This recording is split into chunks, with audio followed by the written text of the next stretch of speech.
আসসালামু আলাইকুম। আশা করি আল্লাহর রহমতে সবাই ভালো আছেন। আজকে আপনাদের সাথে শেয়ার করব খুব মজার বিকেলের নাস্তার রেসিপি।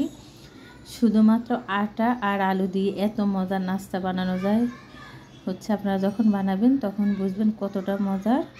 তো ভিডিওটি না টেনে পুরোটা দেখার অনুরোধ রইল। আমরা মূল রেসিপিতে চলে যাচ্ছি। এখানে আমি 2টা আলু সিলে নিয়েছি। আপনারা কমিয়ে বাড়িয়ে নিতে পারেন। নাস্তা যদি আপনারা বেশি করে তৈরি করেন তাহলে একটু বাড়িয়ে নেবেন। এখন আমি একটু গ্রেট করে নিব আলুগুলা।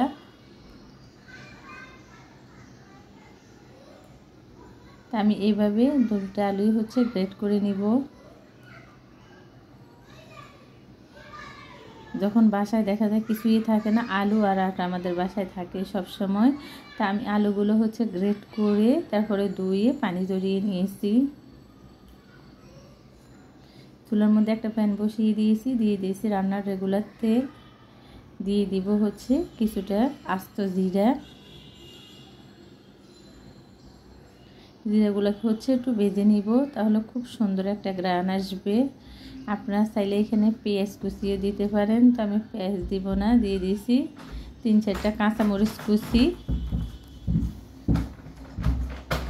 এখন দিয়ে দিয়েছি সামান্য হলুদ গুঁড়া, দিয়ে দিয়েছি মরিচ গুঁড়া। এখন দিয়ে দিয়েছি সামান্য গরম মশলা গুঁড়া। দিয়ে দিয়েছি আলুগুলোকে এখন ভেজে নেব। সিদ্ধ হওয়া পর্যন্ত আমি নেড়ে ছেড়ে আলুগুলোকে ভেজে নেব। এই আলুতে কোনো রকমের কোনো পানি দেওয়া যাবে না। তো দিয়ে দিয়েছি স্বাদ মতো লবণ। আলুগুলো তেলের মধ্যে খুব সুন্দরভাবে সিদ্ধ হয়ে যাবে।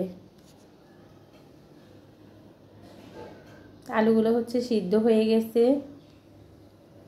যেহেতু আলুগুলো একবারে কুচি কুচি করে গ্রেট করা, সিদ্ধ হতে সময় লাগে না।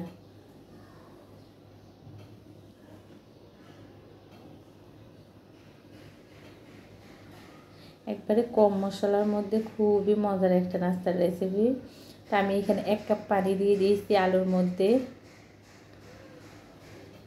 এখন দিয়ে দিব আমি সামান্য চাট মশলা দিয়ে দিয়েছি। এই পর্যায়ে আমি চাট মশলাগুলো আলুর সাথে ভালো করে মিশিয়ে নিচ্ছি।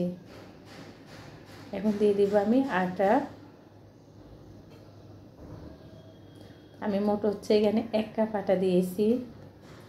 আটার পরিবর্তে আপনারা ময়দাও দিতে পারবেন।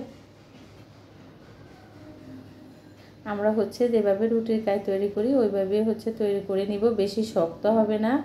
বেশি শক্ত হলে নাস্তাটি খেতে ভালো লাগবে না, মুসমুসে হবে না। তা আমি চুলা বন্ধ করে ঠান্ডা করে নিয়েছি কাইগুলা।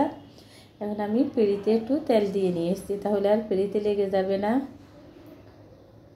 তা আমরা একটু গরম থাকা অবস্থায় কাইগুলো মলে নিব, না হলে শক্ত শক্ত হয়ে যাবে। অনেক গরম, আমার হাতে সহ্য হচ্ছে না।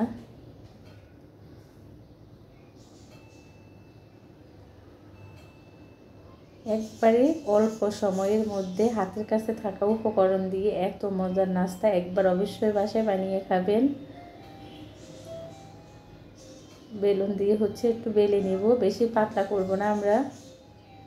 আমার বেলা হয়ে গেছে। এখন ছুরি দিয়ে আমরা চারপাশ কেটে নেব।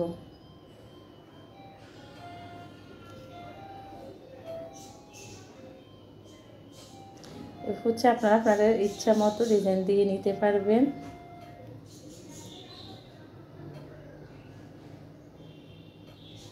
আমি মাঝখান থেকে আবারও ত্রিভুজ করে নিচ্ছি। আমার চ্যানেলে যারা নতুন আছে তারা প্লিজ আমার চ্যানেলটি সাবস্ক্রাইব করবেন, লাইক দিবেন। তো আমার কাটা হয়ে গেছে। এখন আমরা বাছতে চলে যাব। একটু উঠিয়ে নিচ্ছি, একবারে সুন্দরভাবে উঠে যাবে। 2টা আলু 1 কাপ আটা দিয়ে অনেকগুলো নাস্তা হয়। তো আমি চুলার মধ্যে প্যান বসিয়ে দিয়ে দিচ্ছি রান্নার রেগুলার তেল।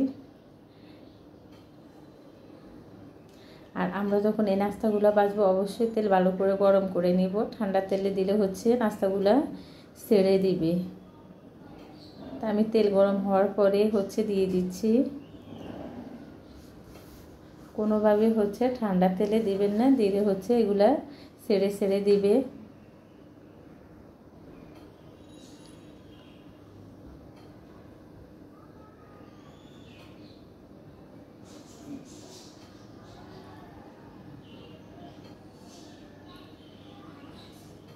তো আমরা হচ্ছে উল্টিয়ে দিব, এক পিঠ হওয়ার পরে আর এক পিঠ আমরা উল্টিয়ে দিব। দেওয়ার সাথে সাথে নাড়ানাড়ি করবো না, না হলে ভেঙে যাবে। আর এগুলা খেতে এতটা মজা হয়, খুবই মুসমুসে হয়। যখন বাসায় হচ্ছে আপনজনদেরকে তৈরি করে খাওয়াবেন, সবাই আপনার প্রশংসা করতে বাধ্য হবে। তো এগুলো হয়ে গেছে, এখন আমি উঠিয়ে নিব। তো আমার হচ্ছে এগুলো ভাজা হয়ে গেছে, আমি উঠিয়ে নিচ্ছি। আমি একইভাবে সবগুলা ভেজে নিব। আর দেখেন, দেখতে মনে হচ্ছে না কতটা মুসমুসে হয়েছে, খেতেও ভীষণ মজা। তো আমরা হাতের কাছে থাকা অল্প উপকরণ দিয়ে এইভাবে বিকেলের নাস্তা তৈরি করে নিতে পারি, অতিথি আপ্যায়ন করতে পারি। আর খেয়ে তো সবাই আপনার প্রশংসা করতে বাধ্য হবে, এতটা মজার হয়। আর বাসায় একবার তৈরি করে খাবেন। যদি ভালো লেগে থাকে প্লিজ আমার চ্যানেলটি সাবস্ক্রাইব করবেন, লাইক দিবেন, শেয়ার করবেন। তো সবাই ভালো থাকবেন।